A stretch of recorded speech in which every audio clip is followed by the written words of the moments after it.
अब हम बात करेंगे सूरदास जी की।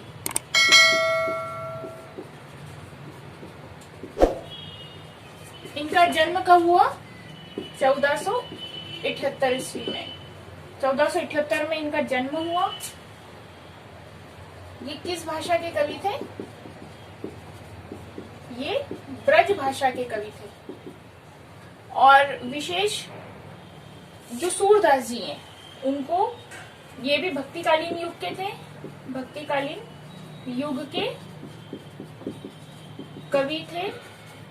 और इनको हिंदी साहित्य का, इन्होंने इतनी अच्छी अच्छी रचनाएं की हैं हिंदी साहित्य की, तो कि इनको हिंदी साहित्य का क्या कहते थे? सूर्य कहा जाता था सूरदास जी को। हिंदी साहित्य का इनको क्या कहा जाता है? सूर्य, सूरदास जी को। सूरदास जी जो है, हमको पता ही है कि सूरदास जी ने किस के बारे में ज्यादा लीलाएं, किनकी लीलाओं का ज्यादा वर्णन करा है? तो श्री कृष्ण की लीलाओं का वर्णन किया है।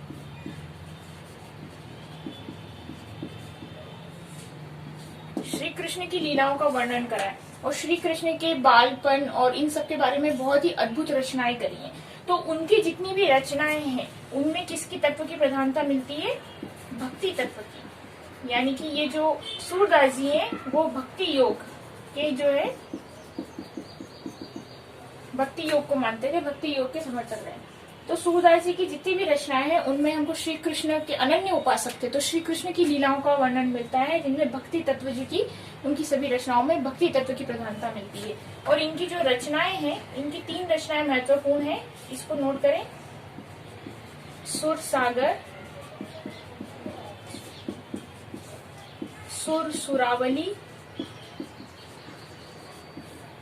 और साहित्य,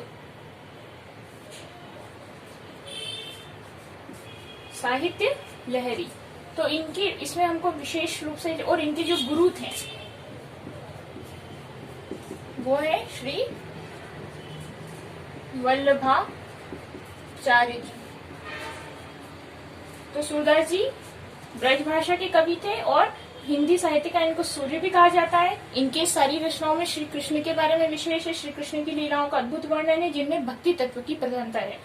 तो ये भक्ति योग से रिलेटेड है। और सुर सागर, सुर सुरावली, साहित्य लहरी इनकी, और सबसे विशेष बात, इनकी प्रमुख रचनाएं हैं। सबसे विशेष बात है कि इनके गुरु कौन है? तो वो है वल्लभाचार्य जी। जैसे कबीरदास जी के गुरु हमने देखा अभी रामानंद जी हैं, और रामानंद जी थे, और सूरदास जी के वल्लभाचार्य जी। पर ये प्रश्न जो है किनके गुरु कौन थे, ये प्रश्न थोड़ा बनता है।